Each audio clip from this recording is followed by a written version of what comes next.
جب منی کا خروج ہو اپنے مقام سے، اپنی جگہ سے منی کا خروج ہو تو غسل کرنا آدمی کے اوپر ضروری ہو جاتا ہے۔ اس کی دو صورت ہوتی ہے، یا تو بیداری کی حالت میں منی کا خروج ہو یا نیند کی حالت میں منی کا خروج ہو۔ تو جب بیداری کی حالت میں یعنی جاگتے ہوئے منی کا خروج ہو اور لذت کے ساتھ، شرط ہے لذت کے ساتھ منی کا خروج ہو بیداری کی حالت میں، تو اس سے غسل واجب ہو جاتا ہے، چاہے ہم بستری سے ہو یا آدمی جان بوجھ کر کسی اور طریقے سے لذت کے ساتھ منی کا خروج کرے تو اس سے غسل واجب ہو جاتا ہے۔ یہ ہے بیداری کی حالت۔ اور ایک ہے نیند کی حالت، جب آدمی سویا ہوا رہتا ہے تو اس میں لذت شرط نہیں ہے، بغیر لذت کے آدمی کو پتہ نہیں رہتا ہے۔ نیند کی حالت میں اگر احتلام ہو جائے تو اس سے بھی غسل واجب ہو جاتا ہے۔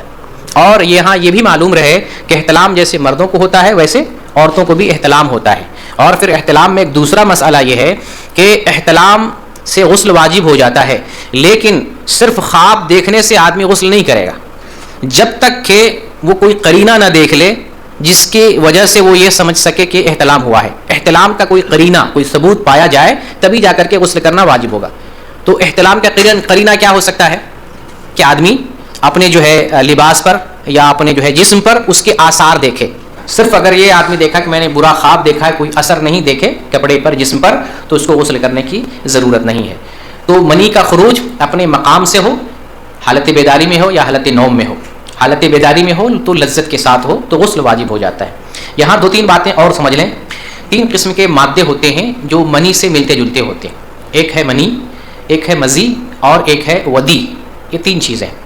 منی کا جب خروج ہوتا ہے تو منی گاڑھا ہوتا ہے، منی میں بدبو ہوتی ہے، اور منی لذت کے ساتھ شہوت کے ساتھ اچھل کر اس کا خروج ہوتا ہے۔ یہ منی، ٹھیک ہے، اس کے نکلنے سے غسل واجب ہوتا ہے۔ اور ایک ہے مزی، ٹھیک ہے، مزی جو ہے یہ پتلی ہوتی ہے، اس کے اندر بو نہیں ہوتی ہے اور یہ اچھل کر نہیں نکلتی ہے۔ یہ کوئی چیز آدمی دیکھتا ہے یا کچھ خیالات پیدا ہوتے ہیں، میاں بیوی کے درمیان بات چیت ہوتی ہے، خیالات سے لاشعوری طور پر اس کا اخراج ہوتا ہے اور یہ پتلے پانی کی طرح لیسدار مادہ ہوتا ہے۔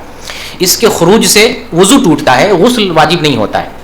حضرت علی رضی اللہ تعالیٰ عنہ رسول اللہ صلی اللہ علیہ وسلم سے سوال کرتے ہیں، اور حضرت علی کو زیادہ مزی کی شکایت تھی، اس کے بارے میں مزی کے بارے میں سوال کرتے ہیں تو آپ کہتے ہیں مزی سے وضو ہے اور منی سے غسل ہے۔ جب منی کا خروج ہو تو غسل ہے اور مزی کا خروج ہو تو اس سے صرف وضو کرنا ہوتا ہے، لیکن جہاں لگ جائے کپڑے میں یا جو ہے جسم میں شرمگاہ پر تو اس جگہ کو دھل کر پاک کرنا چاہیے، کیونکہ مزی جو ہے یہ نجس ہوتی ہے، ناپاک ہوتی ہے۔